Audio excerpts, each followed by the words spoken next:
বিসমিল্লাহির রহমানির রহিম। আমাদের এখানে যে নদীর ভাঙ্গনের কাজটা চলতেছে, বর্তমানে কয়েকটা লোক দিয়ে এই কাজটা করতেছে। এটা যে দীর্ঘ সময়ের প্রয়োজন, এই যেভাবে কাজ করতেছি, এই কাজে আমাদের এলাকার আমাদের কোনো উপকার আসতেছে না, হবেও না।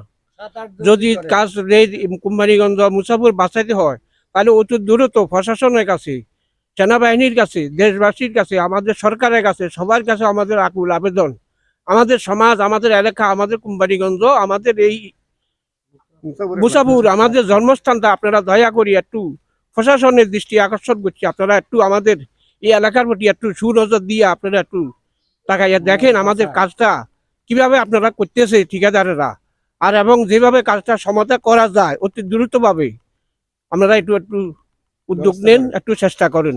এই আগামী 2 মাসের ভিতরে যে বর্তমানে যে বর্ষা আসি গেছে, নদী এখন অনেক জোয়ার বাড়ি গেছে, যে বৃষ্টির পানি শুরু হয়ে গেছে, এই 2 মাস পরে আমরা যদি কাজ সমাধান না হয়, তাহলে আমরা এই 2 মাস পরে এই এলাকা থাকতে পারব না।